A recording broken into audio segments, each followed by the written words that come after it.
एक समय की बात है। एक बूढ़े व्यक्ति की पत्नी का एक गंभीर बीमारी के कारण देहांत हो जाता है। आगे की जीवन काटने के लिए उसे एक जीवन साथी की कमी खल रही थी, इसलिए उसने दूसरी शादी की। बूढ़े व्यक्ति की 2 बेटियां थीं। पहली पत्नी से एक बेटी जिसका नाम सीता था, दूसरी पत्नी से भी एक बेटी जिसका नाम रीता था।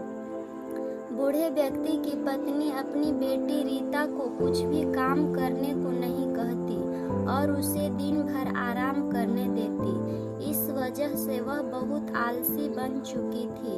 उसकी बेटी हमेशा खुद की प्रशंसा करती, लेकिन वह अपनी सौतेली बेटी सीता को बहुत परेशान करती। वह उससे दिन भर घर का काम करवाती, कभी कभी उसे एक काम को बार बार करने को कहती। सीता बहुत ही अच्छी लड़की थी जो बिना शिकायत करे काम करती थी। एक दिन वह अपने पिताजी से बात करने पहुंची और उनसे बोली, पिताजी, मुझे लगता है कि अब मुझे बाहर जाकर कुछ पैसे कमाने चाहिए, जिससे कि हम घर को और अच्छे से चला सकें। इससे आपके इलाज के लिए भी पैसा आ जाएगा और हमारे घर की हालत भी अच्छी हो जाएगी। हाँ मेरी बच्ची, तुम ठीक कह रही हो। वैसे भी तुम दिन भर काम करती रहती हो। इससे अच्छा अगर तुम किसी और के लिए काम करोगी तो तुम्हारे पास कुछ पैसे आ जाएंगे, पिताजी ने सीता से कहा। जब वह दोनों आपस में बात कर रहे थे तब उसकी सौतेली माँ भी वहाँ खड़े होकर उनकी बातें सुन रही थी। यह सुनकर वह मन ही मन सोचने लगी कि घर में उसकी सौतेली बेटी पैसे लेकर आएंगी और उसे वह लेकर अपनी ख्वाहिशों को पूरा करेंगी। अगले दिन सीता घर से रवाना होने वाली थी और किसी ऐसे व्यक्ति की तलाश करने वाली थी जिससे घर वह काम कर सके। जब वह घर से निकल रही थी तब उसके पिताजी ने उससे कहा, बेटी, तुम जहाँ भी जा रही हो अच्छे से जाना। किसी भी जरूरतमंद की मदद जरूर करना और बेसहारा की सहायता जरूर करना। हमेशा दूसरों के प्रति ईमानदार रहना। पिताजी की यह बात सुनकर वह लड़की काम की तलाश में बाहर निकल गई। वो कई दिनों तक चलती रही, लेकिन उसे कोई भी नहीं मिला जिसके यहाँ वह काम कर सके। लेकिन कुछ दिनों बाद उसे नाशपाती का पेड़ दिखाई दिया जो पूरी तरह से सूख चुका था। नाशपाती के पेड़ ने उस लड़की से विनती की, हे लड़की, क्या तुम मेरे लिए एक काम करोगी? बदले में मैं तुम्हारे लिए कोई नेक काम करूँगा। क्या करना है मुझे बताइए, सीता ने पूछा। उस पेड़ ने सीता से कहा, क्या तुम मेरी सूखी टहनियों को तोड़ सकती हो? अगर तुम ऐसा करोगी मुझे उनसे छुटकारा मिल जाएगा और मुझ पर नए पत्ते आ जाएंगे। जी हाँ, मैं यह कर सकती हूँ। ऐसा कहकर सीता ने पेड़ के सारे सूखी टहनियों को तोड़कर नीचे गिरा दिया। ऐसा हो जाने के बाद उस पेड़ ने उससे कहा, तुम तो बहुत थक चुकी होगी, तुम्हारा बहुत बहुत शुक्रिया। सीता ने कहा, कोई बात नहीं, आपको मदद की जरूरत थी और मुझे मदद करना चाहिए था। फिर वह आगे बढ़ चली। कुछ देर आगे चलने के बाद उसने एक अंगूर की लता देखी। उस लता की जड़ों में कुछ परेशानी थी। अंगूर की लता ने सीता से कहा, हे लड़की, क्या तुम मेरे लिए एक काम करोगी? बदले में मैं तुम्हारे लिए एक नेक काम करूँगा।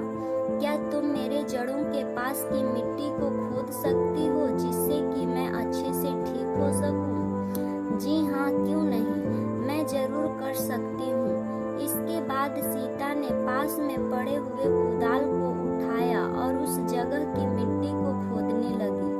मिट्टी खोदते खोदते उसके हाथ सूज चुके थे और उसके हाथ गंदे भी हो चुके थे। काम पूरा हो जाने के बाद अंगूर की लता ने उससे कहा, आपका बहुत बहुत शुक्रिया, लेकिन आपके हाथ सूज चुके हैं और गंदे हो चुके हैं। कोई बात नहीं, यह ठीक हो जाएगा। आपको मदद की जरूरत थी और मुझे मदद करना चाहिए था। यह कहकर वह आगे बढ़ चली।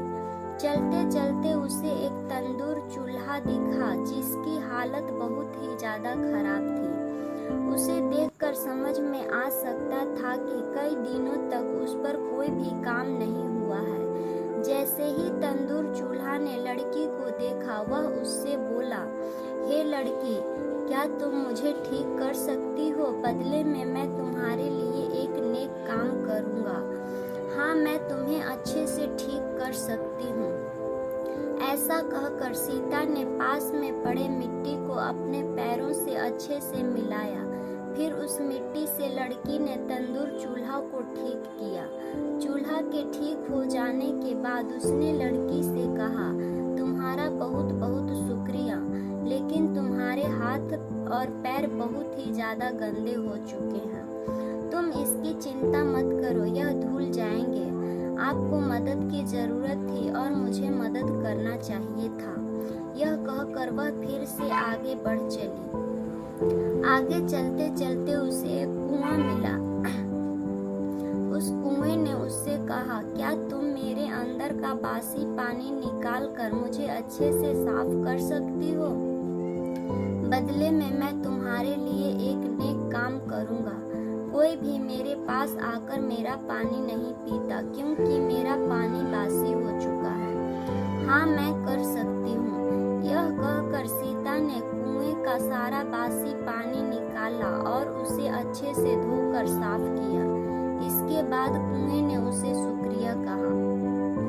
कोई बात नहीं, आपको मदद की जरूरत थी और मुझे मदद करना चाहिए था, सीता ने कुएं से कहा। अब वह खुशी खुशी आगे बढ़ चली। कुछ देर आगे चलने के बाद उसे एक गंदा कुत्ता मिला। उस गंदे कुत्ते ने सीता को देखकर कहा, हे लड़की, क्या तुम मुझे नहला सकती हो?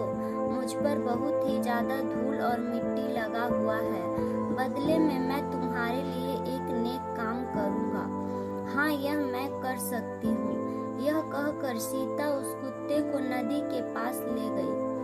उसे अच्छे से नहलाया। नहलाने के बाद में कुत्ता बहुत ही अच्छा दिख रहा था। सीता ने खुद भी अच्छे से नहाया और खुद को साफ किया। यह हो जाने के बाद कुत्ते ने उससे कहा, तुम्हारा बहुत बहुत शुक्रिया। कोई बात नहीं, आपको मदद की जरूरत थी और मुझे मदद करना चाहिए था, सीता ने कहा। वह फिर से आगे बढ़ चली। आगे चलते चलते उसे एक बड़ा सा महल दिखाई दिया। उसने सोचा कि वह महल के अंदर जाएगी और काम मांगेगी। अंदर 7 परियां थीं। उन 7 ने उससे कहा, तुम्हें घर का अच्छे से सफाई करना होगा। यहाँ कुल 7 कमरे हैं, जिनमें से तुम्हें सिर्फ और सिर्फ 6 की सफाई करनी है और 7वें कमरे को खोल कर नहीं देखना है। जी हाँ, मैं वैसा ही करूँगी जैसा आप कह रही हैं। इसके बाद सीता बहुत ही अच्छे से महल की साफ सफाई करने लगी और बाकी के 6 कमरों की भी सफाई बहुत अच्छे से करती। उसने कभी भी 7वें कमरे की ओर नहीं देखा। काम करते करते 2 महीना बीत गया। 2 महीनों के बाद सीता को ढेर सारे पैसे मिले। परियों ने उससे पूछा, तुमने 7वें कमरे पर जाने की कोशिश क्यों नहीं की? क्योंकि मेरे पिताजी ने मुझसे कहा था कि अपने काम के प्रति और दूसरों के प्रति ईमानदार होना जरूरी है। इसलिए मैंने कभी उसके बारे में सोचा ही नहीं। सीता की यह बात सुनकर परियां बहुत खुश हुईं। फिर परियां उसे 7वें कमरे में ले गईं। जैसे ही उन्होंने 7वां कमरा खोला, वहां पर बहुत सारे सोने और चांदी के सिक्के थे। उन्होंने सीता से कहा, तुम यहाँ से जितना चाहो उतने सिक्के एक बार में ले सकती हो। सीता ने थोड़े सिक्के उठाए। वह अपने कमाए हुए पैसे और उन सारे सिक्कों को लेकर अपने घर की ओर वापस लौट चली। रास्ते में उसे वह कुत्ता मिला जिसके शरीर पर बहुत सारी मोतियां लगी हुई थी। उस कुत्ते ने उससे कहा, हे लड़की, तुमने मेरी मदद की थी और मैं तुम्हें यह सारी मोतियां देता हूँ। वह उन मोतियों को लेकर आगे बढ़ चली।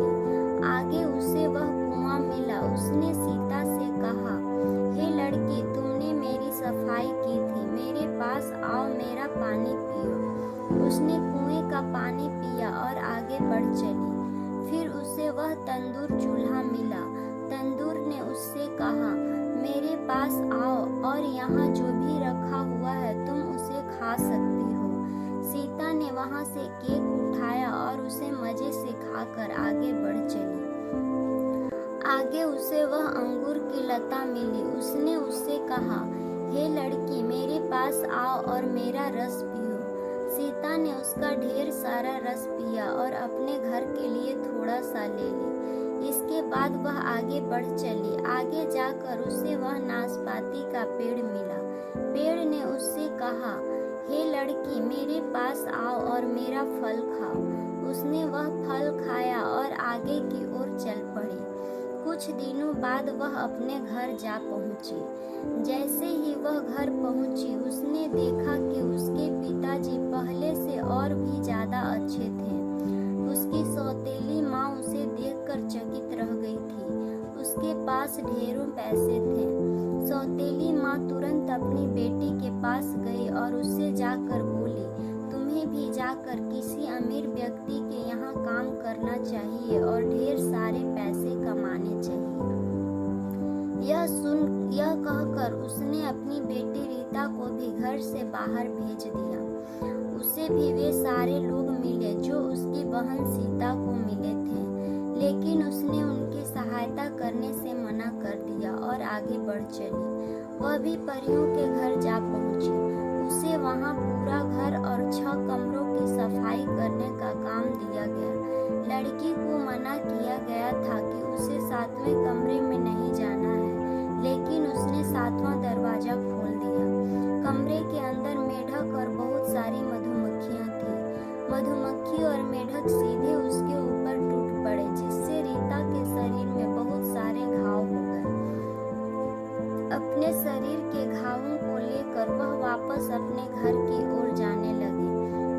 रास्ते में उसे वह कुत्ता मिला जिसमें मोतियां लगी हुई थी। कुत्ते ने वह मोतियां देने से मना कर दिया। फिर वह आगे गई जहां उसे कुआं मिला। कुएं ने भी उसे पानी देने से मना कर दिया। इसके बाद उसे वह तंदूर चूल्हा मिला। चूल्हे ने भी उसे कुछ भी देने से मना कर दिया। फिर वह आगे चली गई। आगे उसे वह अंगूर की लता मिली। अंगूर की लता ने भी उसे रस देने से मना कर दिया। फिर आगे वह नाशपाती के पेड़ के पास गई। नाशपाती ने भी उसे फल देने से मना कर दिया। इस तरह से वह बुरी हालत में खाली हाथ अपने घर पहुंची और वही सीता अपनी मेहनत और ईमानदारी के कारण धन संपत्ति से परिपूर्ण खुशहाल जीवन जी